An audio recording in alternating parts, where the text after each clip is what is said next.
When you land in Kigali, the first thing you notice is not the hills, not the new grass towers, not even the warm smile of its people.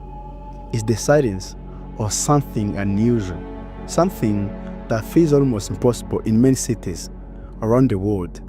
The streets are spotless, no plastic bags flying in the wind, no trash pinning the corners. The roundabout bloom with flowers so neatly arranged. They look like they were painted into the landscape. Even their face lighter flasher. For the first time visitors, the shock is real, because this is not the image the world expects when they hear the words African capital. Across the globe, Africa is often painted with tight stereotypes of chaos, of dust, of neglect. But Kigali stands at the quiet rebellion against that narrative. It has become a city that whispers a different story, one of a discipline, pride, and a vision. It didn't happen overnight. This city, once scared by one of the darkest tragedies in modern history, has reinvented itself. From the ashes of 1994, Rwanda did not just build its home. It rebuilt its identity. At the heart of that rebirth, Kigali chose cleanliness as its new face to the world. Today, Kigali is celebrated internationally as the cleanest city in Africa. A place where global leaders gather, where investors feel safe, where tourists walk freely without fear of dust or waste. Some even argue it's among the cleanest cities in the world, not just on the continent. But here arises the real question you must ask. How did a city that was once broken by violence and grief rise to become a global symbol of order and cleanliness? And even more important, could this same system work in other African countries too? Or is Kigali's story unique to Rwanda? This is the story of a city that refused to fit the expectation of the world. This is the story of Kigali. Kigali transformation was not left to chance. It was designed, enforced, and protected by some of the strictest policies on the continent. In 2008, while the most of the world was still drowning in plastic waste, Rwanda made a decision that shocked even developed nations. A total ban on plastic bags. Supermarkets, traders, and travelers. No one was exempt. At Kigali International Airport, even today, your luggage is checked. Any plastic bag you bring in is confiscated. The message is clear. Plastic pollution will not be tolerated. But the fight for cleanliness didn't stop there. Rwanda introduced the health fund for littering. Throw a bottle on the street and you pay. Dump waste in a wrong place and the law will catch up with you. In Kigali, rules are not lightened for decoration. They are lived and enforced daily. And then there is Umuganda. On the last Saturday of every month, the entire country slows down. Business closes, roads grow quiet, and from the richest neighborhood, the smallest village, people come out with brooms, hose, and gloves. Even the president himself joins. Together they sweep the street, plant trees, repair schools, and clean drainage channels. Umuganda is not just a cleanup day. It's a discipline turned into tradition. It reminds everyone that cleanliness is not the job of the government alone, but the duty of the community. What makes Kigali different is not only that the rules exist, but they're respected. The laws are strict, yes, but they are so embraced.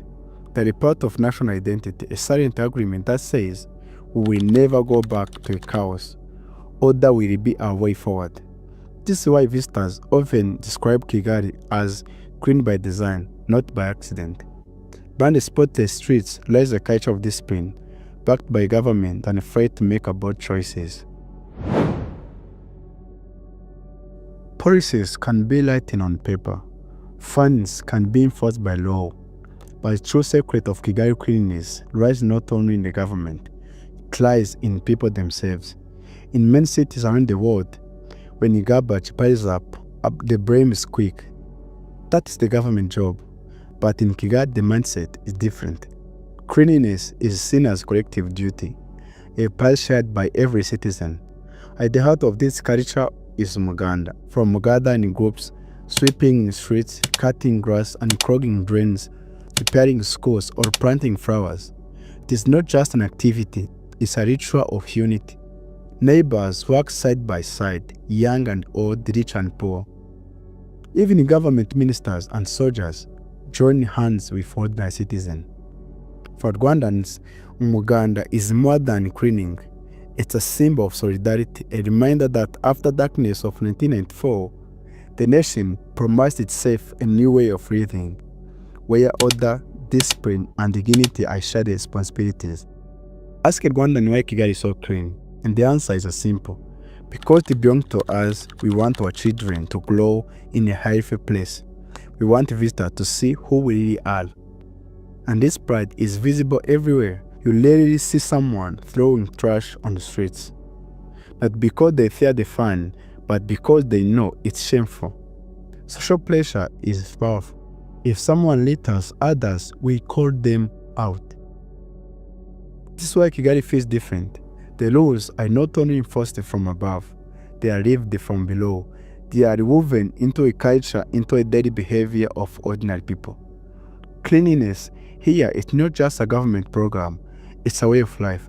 A quiet pride carried in every bloom, every planted tree, every spotless road.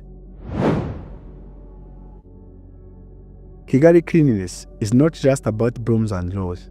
It is also a result of careful planning and smart design. The city was not left to grow wild. It was shaped with intention. The layout of Kigali feels different from many African capitals.